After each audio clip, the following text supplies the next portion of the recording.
اوس د ورور د سوال ته غوږ کېدی وایي چې ما واده کړی 2 کالو نه او زما بچي هم دي ما ته یو 3 خبرې را پېښې شوي دي. اولنۍ ما چې واده وکړو د هغې نه یو میاشت بعد تقریبا زما او زما د ښځې په منځ کې جګړه راله او ډېره سخته جګړه راله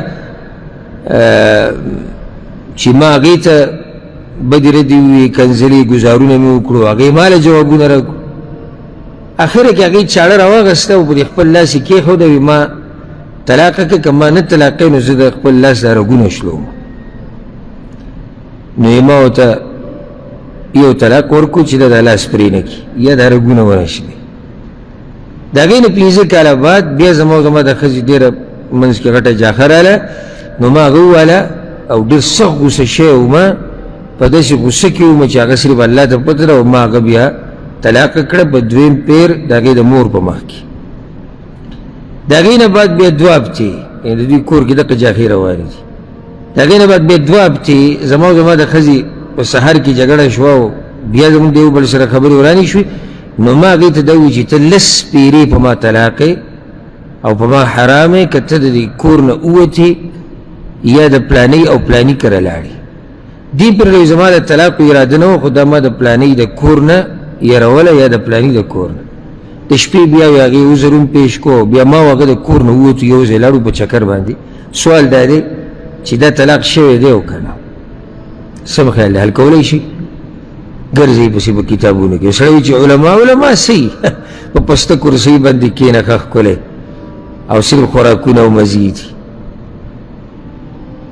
اوس دا اولنۍ خبره ده د دې نه مخکې چې جواب ورکړو ورور دې مسلې اولنۍ خبره ده ګوره د ښځې او د خاوند په منځ کې لازم دا خبرې اترې راځي لازم. یعنې که څوک ما ته دا ووایي چې زما په کور کې د وسه پورې چې ما واده کړی دی زما او زما د ښځې چېرته اختلاف نه یې راغلی څه ووایم نو زما خو عقل ته نه پرېوځي تاسو یې منئ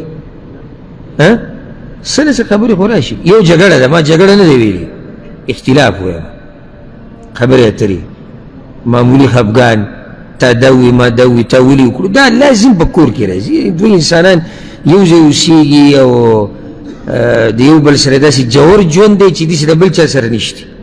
لازم به دوی په منځ کې کله د یو بل په خبره پوه نه شي یا کله کوتاهي وشي د یو طرف نه نو څه خبرې اترې به منځ کې راځي دا خو لازم ده.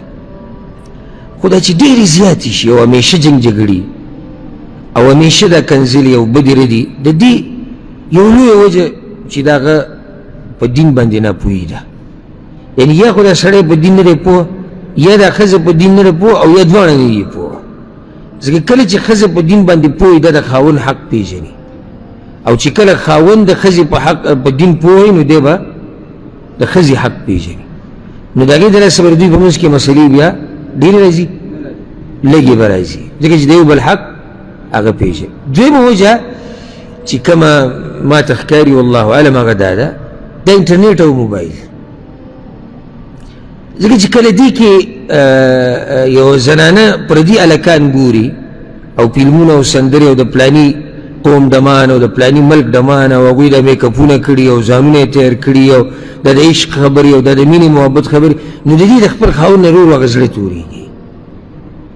ځکه چې دې هغه شان خوی په کار دی کوم چې هغوی جوړ کړی د دې فلم او ډرامې دپاره هغه شان هلک هغه شان میکپ هغه شان سینګار دغه شان دا سړی دی دې د فحاش ویډیوګانې ګوري د جنکۍ ګوري د ډمانې ګوري د زیناکاري ګوري او هغوی د دغې لپاره ځان سیټ کړی نو دی د هغه ساده ښځې نه چې کومه ساده پښتنه مسلمانه ښځه ده او په دې قصو نه پوهېږي دی د هغې نه دقه څه غواړي کوم چې دی لیدلي او هغه شان نه کېږي. د هغې د لاسه د دې ښځې نه زړه هغه رو تورېږي نو خبره به یې دغې ته واوړي چې په معمولي خبره باندې دی هغه بېعزته کوي او هغه د ده سره ورانېږي او د هغې سره دا برکت د دې موبایلو دی او د دې انټرنېټو دی نو دا هم یاده کوي سره دا یو اهمه خبره ده او کېدای شي زما دا خبره غلطه وي که نه دې پکې اثر نشته اثر یې پکې ښه برابر دی ښه برابر اثر. بل یو د دې د لاسه هغه څنګه د نېټ د لاسه لکه پخوا به داسې وه چې د دې ښځې خاوند به د یو بل سره یې وښوده ناستې او د دې بچو سره به ځان له یې وښو پلار به د بچو سره کېناستو مور به د بچو سره نیکه به کېناستو ترونه به کېناستو دا کور والا به ټول راجمع کېدو. اوس موبایل دی هر چا سره. د بچي سره دومره ټیم نشته چې پلار سره کښېني، بلکې بعض بې ادبه هغه لیدلي دي چې پلار یې ناست وي، مور یې ناست دی او دی په موبایل کې لګیایي او هغه غریبانان دغه شان غلي ځان له ناست وي. بعض ما داسې بې ادبه لیدلي. د بچي سره دومره ټیم نشته چې هغه مور پلار له ټیم ورکړي، ځکه چې هلته هغه موبایل کې مصروف وي. بیا د بچو مور پلار سره دومره ټیم نشي چې بچو له یې ورکړي، ځکه چې راشي روټۍ وخوري بیا دا موبایل ده او کته بر او فیسبوک او ټیک ټاک او دې نه چې وځي شپه شوي. نو چې شپه شوي ناوخته شوي اوس ده سره دومره وخت نشي چې دی د ښځې سره وخت تېر کړي، بیا د ډاري کوده کېږي. ښځه ځان له مصروفه ده او مزه څه کوي، مزه څه کوي چې ښځه خاوند په یو کټ کې پراته وي، دواړو سره موبایل یو په یو کې مصروف وي، بله وبله کې دا ځان له مزه کوي، دې ځان له مزه او بیا موبایل سر ته کېږي دواړه اوده شي. بیا راپاسي بیا هغه کیسه سټارټه شو. نو دې در سره دوی په ژوند کې دا راشي چې دوی د یو بل نه لرې شي، او چې لرې شي نو دا جنګ جګړې څه شي، دا ډېرې شي. خلاصه دا ده چې څومره په کور کې بېدیني ډېرې، دومره په هغه کور کې برکت، مینه، محبت دا پکې نه. د خپلو کورونو خیال کوئ او خپل کور له یعنې زه درته طریقه وښیم د ژوند د تېرولو. د خپل کور دپاره اصول کېدی. اصول ته سړی اصول دا دي چې زما کور کې هر شی چې استعمالېږي د هغې به یو حد وي. د ګپ شپ ځان له وخت دی، د بچو سره د مشورو د صلاح کولو د نصیحت ځان له وخت دی، بهر ته د وتو ځان له وخت دی، موبایل استعمالول، ټي وي کته، ماشومانه ځان له کارټونان ګوري، د هغې ځان له یو وخت دی، د دیندارۍ خپل وخت دی. داسې به بیا دا ژوند چې دی دا ډېر ښه رواني. او که داسې غوغاوي ژوند تېری، غوغاوي دا چې هر څه چې وشو کېږي دی، خو چې موږ کور کې زه کور ته ورځم ډوډۍ تیاري او سهار کې پراټه راله راکوي او ښځه کور صفا کوي، بس چې دا دوه درې کاره کېږي نور مزید د شپې به ما سره سمري. دې ته غوغاوي ژوند وایي، یعنې دې څه هدف نشته، څه مقصد نشته، خو چې هر څه وشو کېږي. نو دې قسمه کور کې بیا جګړې او وراني هغه ډېر راشي. اوس راځو ورور دې مسلې ده. اول خو د ښځې نه طلاق ورکوو او هغې چاړه راغستې وو چې زه څه کوم، لاس پرې کوم که تا ماله طلاق رانه کړو، وسمه ظالم نور ده. یا خو دا ډېره بدتمیزه ده چې داسې طلاق دا غواړي، او یا دې سړي پوز دې راوستې ده په هغې کې سړیتوب نشي. دوی کې خو یو ده که نه چې چل خو دی هسې خو داسې نه کېږي.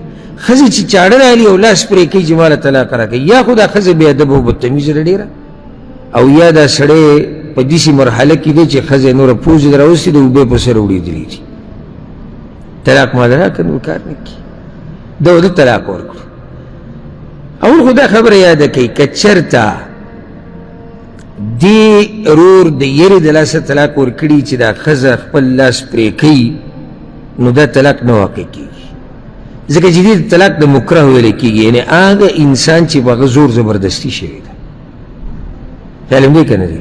یعنې زور زبردستي یوازې دا نه چې سړی ستا په مرۍ چاړه کېږدي چې تا لالو، دا هم زور زبردستي ده. او دی یریږي چې یاره دا ښځه به خپل لاس پرېږدي نو به طلاق یې نه دي ورکړي. و سبحان الله طلاق یې ورکړي. سبحان الله، یعنې امام ابن القیم په زاد المعاد کتاب کې واقع راوړې ده د عمر بن خطاب رضی الله عنه د زمانې، دې ته غوږ کېږدي. هغه دا وایي امام ابن القیم وایي صحابه کرامو دا فتوا ورکړې وه چې به چا زور زبردستي وشي د طلاق نه واقع کېږي، ځکه چې ده به خپل نیت نه دی ورکړی. بیا واقع راوړې ده چې عمر بن خطاب رضی الله عنه پسې یو سړی راغی، دا سړی تللی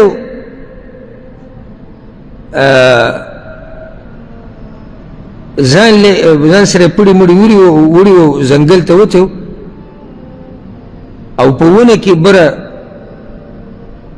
ګبین دی، نو دی دا پړی مړی وتړو چې دا ګبین راوالي د برې نه او دې ونې ته وختو. نو دا ښځه پسې راغله، دې واقعې ته غوږ کېږدي.